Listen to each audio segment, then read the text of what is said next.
నమస్తే, welcome to our channel. నేను పద్మిని. ప్రస్తుతంతో పాటు ప్రముఖ ఆధ్యాత్మికవేత్త, నారీసేన ఫౌండర్, దత్త ఉపాసకురాలు శ్రీమతి లతా దత్త గారు మనతో పాటు ఉన్నారు. మాట్లాడదాం. నమస్తే అక్క.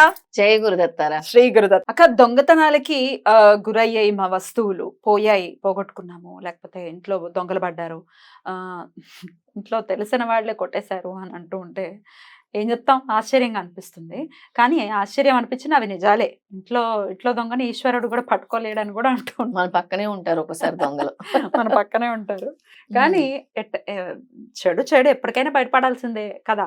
అవును. అది దాగేటటువంటి విషయం కాదు, ఎప్పటికైనా బయటకు వస్తుంది. సరే, అయితే ఇలా పోగొట్టుకున్నటువంటి వస్తువులతో డెఫినెట్ గా బంగారంతో అయితే చాలా ఎమోషనల్ గా కనెక్ట్ అయి ఉంటాం. ఆడవాళ్ళైనా మగవాళ్ళైనా.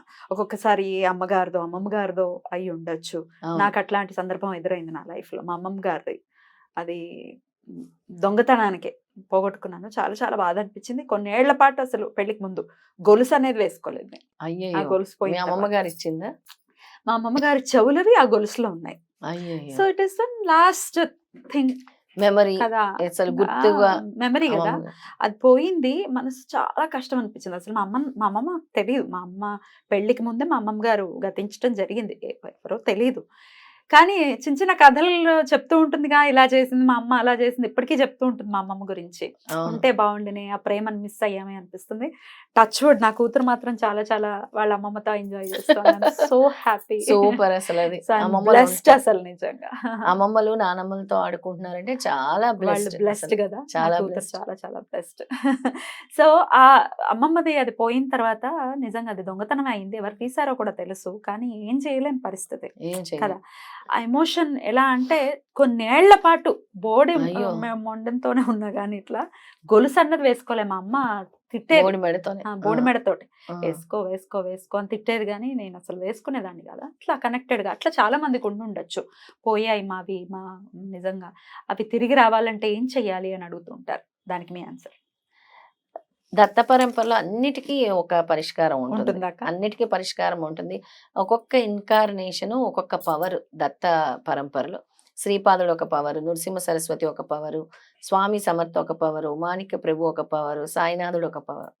అలా స్వామి సమర్థ గురించి చాలా మంది భక్తులు ఇప్పుడు మీరు తీసుకుంటే ముంబైలో గాని, పూణేలో గాని స్వామి సమర్థ ఫోటో లేని ఇల్లు ఉండదు. అవునా? కొల్హాపూర్ లో గాని ఎక్కడ కూడా స్వామి సమర్థను పూజిస్తారు. అసలు ఈ దత్త పరంపరలో ఎవరైనా కల్లోకి వస్తారు కానీ స్వామి సమర్థ రారు అని అంత సులభంగా రారు అసలు. ఆయన మాట, ఆయన మంత్రమే ఒక మిరాకిల్ అంటారు. అసలు మిరాకిల్. అందుకే నేను చెప్పేది ఇప్పుడు మిరాక్యులస్ బెనిఫిట్స్ ఆయన నామంతో మనకి స్వామిస్తున్నారు. ఓకే, అయితే ఇలా పోయిన వస్తువులే కాకుండా ఇంకా వేటికి ఇప్పుడు మీరు చెప్పేటట్టు చాలా. ఇప్పుడు శ్రీ స్వామి సమర్థ్ అని ఎవరైతే నామజపం చేస్తారో, అంటే దేనికి ఎన్నిసార్లు నామజపం చేయాలో నేను చెప్తాను. మనకి ఏదైతే బంగారాలు పోయిన థెఫ్ట్ వస్తువులు దొంగతనానికి గురైనవి, అవి వెహికల్స్ కూడా అప్పుడప్పుడు పార్క్ చేసిన వెహికల్స్ దొబ్బేస్తుంటారు. వాటికైనా కూడా, ఎటువంటి దొంగతనాలకైనా కూడా. అలాగే డెప్స్, అప్పులు తీర్చడానికి, అలాగే విదేశాలు వెళ్ళటానికి వీసాలు అవ్వచ్చు, ఇమిగ్రేషన్ అవ్వచ్చు, వాళ్ళకి అక్కడ వీసా స్టేటస్ ప్రాబ్లం అవ్వచ్చు, దేశ విదేశాల్లో ఉండే నడుస్తుంది కూడా, H1 నడుస్తూ ఉంది, దానికి అవ్వచ్చు, అన్నిటికీ. అలాగే స్పిరిచువల్ ప్రోగ్రెస్ లో ముందుకెళ్ళాలనుకునే వాళ్ళు, అలాగే ఒక గుడ్ డీడ్, ఒక మంచి కార్యక్రమం నేను చెయ్యాలి, దాంట్లో సక్సెస్ అవ్వాలి, నాకు ఇది జరగాలి అనుకునే వాళ్ళు కూడా ఈ శ్రీ స్వామి సమర్థ నామాన్ని పఠించాలి. కాకపోతే ఏది ఎన్నిసార్లు పఠించాలనేది నేను చెప్తాను, ఎవరు ఎన్నిసార్లు పఠించాలని. ముఖ్యంగా మనం మాల 108 బీడ్స్ చేస్తాం. ఏంటి ఓసి ఇంతేనా నామం కాదు, ఆ నామం పలకాలన్నా ఆయన పర్మిషన్ ఇవ్వాలి. ఆయన అంత కోపం ఆయనకి. అవునా? స్వామి సమర్థ నీకు కూడా తెలుసు కదా, అకల్కోట్ స్వామి. అకల్కోట్ స్వామి ఆయనే స్వామి సమర్థ. ఓ, అయితే నేను అకల్కోట్ స్వామిగానే నాకు గుర్తు, ఆయనే స్వామి సమర్థ. అయితే ఆయన అసలు ఆయన మంత్రమే అంత పవర్ఫుల్ అన్నమాట. అయితే ఆయన మంత్రంలో ముఖ్యంగా నువ్వు అంటే అడిగిన దొంగతనాల గురించిన, అసలు స్వామి సమర్థ మంత్రానే ఒక పవర్ఫుల్. శ్రీ స్వామి సమర్థ, అంతే మంత్రం, అంతే అంతే. శ్రీ స్వామి సమర్థ, స్వామి జపమాల, శ్రీ స్వామి సమర్థ, శ్రీ స్వామి సమర్థ అనుకుని చేసుకుంటూ ఉండాలి. ఈ అప్పులు, ముఖ్యంగా అప్పులు తీరాలనుకునే వాళ్ళు 120 రోజులు చదువుకోవాలి. రోజు కూడా 120 days, 108 times per day. 108 times per day. Shri స్వామి సమర్థ. ఇంకెక్కువ సార్లు చేస్తానంటే మీ ఇష్టం. మరీ మంచిది. అలాగా పోయిన వాటి గురించి అన్నావు కదా, 15 రోజులు చేయాలి. 15 రోజులు చేయాలి.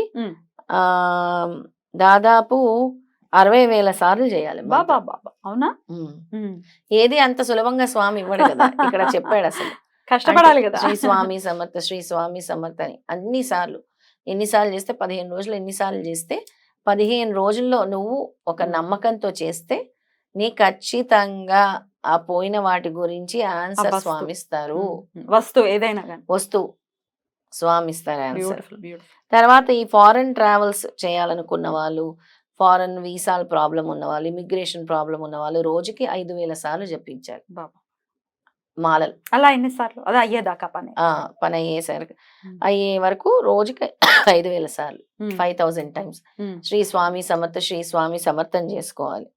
అలాగే ఇప్పుడు ఫ్రెండ్స్ దగ్గర వాళ్ళ బెనిఫిట్స్ కోసము, ఫ్రెండ్స్కి అంటే మాకు ఏదైనా జరగాలనుకునే వాళ్ళు సులభంగా 11 సార్లు మాల చేయాలి. 108ది అంటే ఏదైనా నా ఫ్రెండ్స్ నాకు కలవాలన్నా అనుకుంటాం కదా, అయ్యో నా చిన్నప్పుడు ఫ్రెండ్ కలిస్తే బాగుంటుంది, ఒక్కొక్కసారి మనస్పర్ధలు వచ్చి విడిపోతూ ఉంటారు, ఆ ఫ్రెండ్స్ కలిస్తే బాగుంటుంది అనుకునే వాళ్ళు ఈ 108 మనం జపమాల చేసేది 11 టైమ్స్ చేయాలి.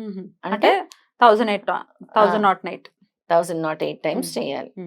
అలాగే మంచి పనులు చేస్తున్నాము, మేము మంచిది సాధించాలనుకుంటున్నాము, అలాగే మాకు ఒక మెంటల్ పీస్ కావాలి, గుడ్ డీడ్స్ చేస్తున్నాం, ఒక మంచి కార్యక్రమం ఏదో అక్కడ ఒక ఆధ్యాత్మిక కార్యక్రమం చేయబోతున్నాము, లేదా అది సఫలీ